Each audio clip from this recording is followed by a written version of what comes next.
Olá pessoal, tudo bem com vocês?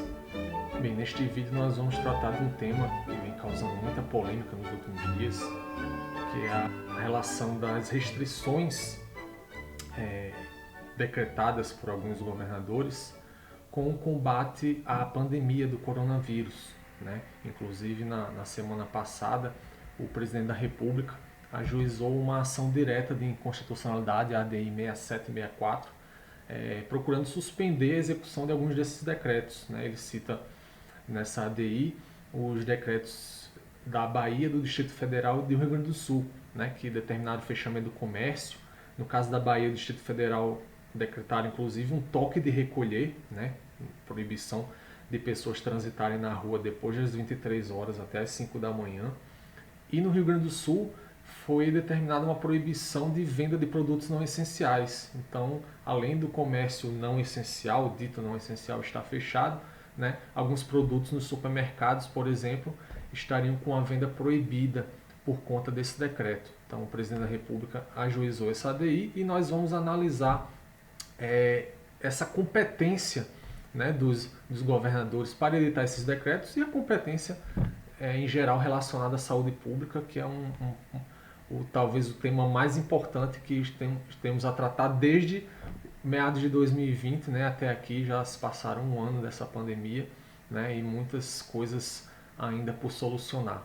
Bem, em primeiro lugar a gente tem que falar, né, tem que destacar que não estamos em estado de defesa nem estado de sítio, né, que são duas situações previstas na Constituição Federal, né, artigos 136 e 137, mas que são medidas extremadas para situações realmente limite e relacionadas a calamidades públicas, no caso do estado de sítio relacionado à guerra, né, que não encontramos, pelo menos até o presente momento, motivos para tal proceder, né? Temos uma situação de emergência pública, uma declaração de emergência pública feita primeiramente pela OMS, que é a Organização Mundial de Saúde, em 30 de janeiro de 2020 e que foi copiada pelo Ministério da Saúde em 3 de fevereiro de 2020. Então temos essa declaração de emergência em saúde pública e temos um reconhecimento de estado de calamidade pública, né? E aí é um estado de calamidade pública para fins orçamentários e financeiros, né? Tem um decreto legislativo número 6 de 20 de março que disciplina algumas situações excepcionais que podem ser relacionadas para combate à pandemia do coronavírus.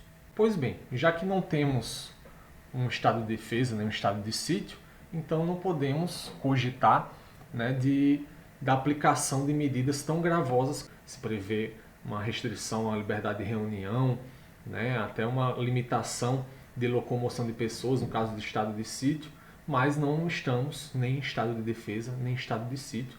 Temos uma declaração de emergência de saúde pública e temos uma lei, a Lei 13.979, né, que dispõe sobre medidas de enfrentamento dessa emergência, né, decorrente do coronavírus, né? E lá na lei, se a gente for verificar as disposições dessa Lei 13.979, principalmente ali no artigo 2º, né, ele disciplina as medidas que podem ser efetivadas para combate à pandemia, né? E ali estão escritos o isolamento, a quarentena, inclusive com a descrição do que é isolamento e do que é quarentena, né? O artigo 3º fala das outras medidas além do isolamento e da quarentena, que são a realização de exames médicos, a realização compulsória de exames médicos, inclusive de vacinação, né? Pode ser realizado também compulsoriamente, né? O uso de máscaras, né, também está previsto, né, com a utilização obrigatória do uso de máscaras e também a previsão de requisição de bens, né, bens de particulares, né, por exemplo, requisição de seringas, requisição de materiais médicos para combate à pandemia, e há também uma previsão de restrição excepcional e temporária, né, de circulação. Mas essa circulação, como previsto na lei, se restringe à entrada e saída do país, né, ou à locomoção interestadual e intermunicipal. Não diz respeito à locomoção interna, né, a pessoa sair de casa, ir no supermercado, enfim, não está previsto nessa lei essa possibilidade de restrição de locomoção interna das pessoas, né? Seria uma medida, inclusive, que nem no estado de defesa é previsto. Então, diante dessas restrições, né, previstas na Lei 13.979, né, a princípio eu não vejo como se considerar constitucional, né, os decretos da Bahia, do Distrito Federal e do Rio Grande do Sul, principalmente da Bahia e do Distrito Federal, ao limitarem, ao decretarem um toque de recolher, né, a meu ver seriam claramente inconstitucionais esses decretos, e no caso do Rio Grande do Sul, né, ao proibir a venda de produtos não essenciais e também determinar o fechamento do comércio, né, eles estão, todos esses decretos e quaisquer outros decretos que desbordem desses limites da Lei 13.979, né, eles estão violando, a rigor, o artigo 5º, inciso 2 da Constituição Federal, que fala que ninguém poderá fazer ou deixar de fazer alguma coisa senão em virtude de lei. Né? Há então decretos, né, que são atos do Executivo, né, determinando, limitando liberdades das pessoas. E isso não poderia ser feito por decreto. Né? Seria um ato de tirania, mas apenas por meio de lei. Por meio de lei, poderia se cogitar de algumas dessas restrições, lógico que com alguma razoabilidade. Né? Os estados e até mesmo os municípios, eles podem criar algumas restrições dentro de suas competências, eles têm competências legislativas, não apenas a União. Né? Nesse caso, inclusive, né, o STF inclusive já julgou a ADI 6341, pelo menos a medida cautelar da ADI 6341, determinando, né, ou então permitindo, melhor dizendo, que estados, municípios e Distrito Federal adotem medidas administrativas e legislativas também, dentro dos seus limites de competência, em relação ao combate ao coronavírus. Né? Apesar, né, sem prejuízo da Lei 13.979, que a gente já comentou, né, os estados, os municípios do Distrito Federal, eles também têm competência legislativa para tratar dessas matérias. Independentemente, né, sem prejuízo também da competência comum. Existe a competência comum, que é a competência para executar os serviços de saúde, e existe a competência legislativa em matéria de saúde. Né? A competência legislativa em matéria de saúde está prevista no artigo 24, inciso 12, né? Que trata da competência concorrente entre União, Estados e Distrito Federal. Né? Os municípios não estariam aí incluídos nessa competência concorrente para legislar sobre defesa da saúde, proteção e defesa da saúde.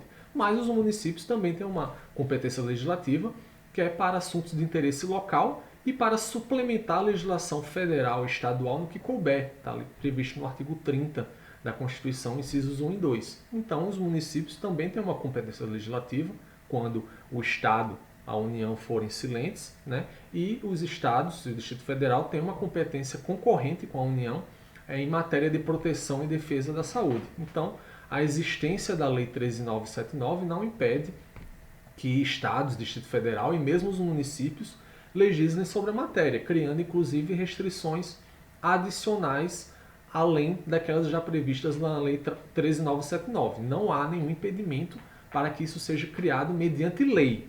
Né? O que deve ser observado, obviamente, é que essas medidas restritivas, caso sejam criadas, elas têm que ser medidas razoáveis. Né? Elas têm que estar de acordo com os princípios constitucionais. E como a gente já tratou neste vídeo, né, as medidas mais restritivas que são previstas em estado de defesa e estado de sítio não se aplicariam, a priori, numa situação de calamidade pública que não tem uma previsão constitucional, mas pela aplicação, né, de todo o arcabouço teórico normativo da nossa Constituição Federal, nós poderíamos sim cogitar, em algumas situações específicas, né, de restrições ao direito de ir e vir, restrições leves, não restrições a ponto de se configurar um estado de sítio, mas a gente poderia cogitar de algumas pequenas restrições para o fim da promoção da saúde, né? Uma questão de ponderação entre o direito à saúde, a proteção da saúde das pessoas, né? Sacrificando minimamente pequenas ou algumas liberdades dos cidadãos. Né? Isso teria que ser ponderado em cada caso E isso, obviamente, não pode ser feito por um governador, por um prefeito. Isso tem que ser feito pelas câmaras legislativas, né, Assembleia Legislativa, Câmara Municipal, pelo Congresso, como já foi feito pela Lei 13979, para que isso seja feito mediante lei, né, não pode ser feito, portanto, mediante decreto.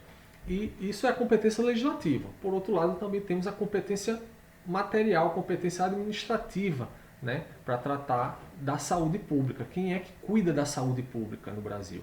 Bem, nesse aspecto, infelizmente, e já partindo para o encerramento deste vídeo, né, nós temos que reconhecer que nem a Constituição e nem a lei do SUS, que é a Lei 8.080 de 1990, nenhuma das duas, né, é clara a respeito da competência para tratar dos serviços de saúde, né? Diferentemente da educação, por exemplo, que nós temos uma certa repartição de competências entre União, Estados e municípios, né?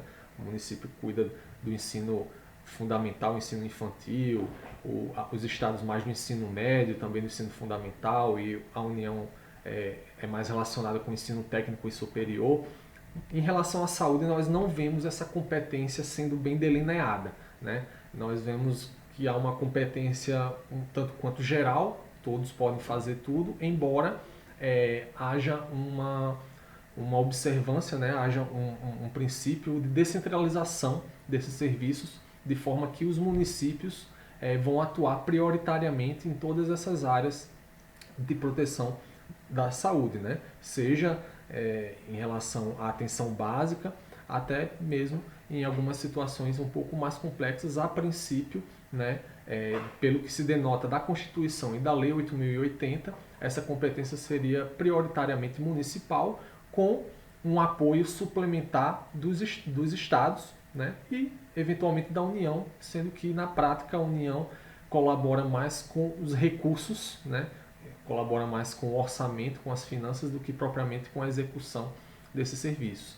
Mas, repito, não há uma clareza, infelizmente, na Constituição e nem nas leis a respeito dessa competência. E a gente sabe que quando todos têm competência para algo, na verdade a competência não pertence a ninguém, né? Fica aquele conhecido jogo de empurra, né, entre as diferentes entidades, em que nenhuma se considera competente para determinada situação, e a população infelizmente fica à mercê com um atendimento muito deficiente, né, em matéria de saúde, que é o que a gente costuma observar. Mas é o que está na Constituição e na lei, não há muita clareza, né, e em relação a possíveis alterações legislativas, nós temos que fazer nosso papel como cidadãos para requerer às instâncias competentes para que modifiquem, para que tornem mais clara essa definição de competências.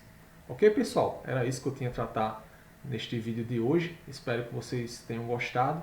Comentem, curtam, né? E estou à disposição para qualquer dúvida que vocês possam ter. Um grande abraço.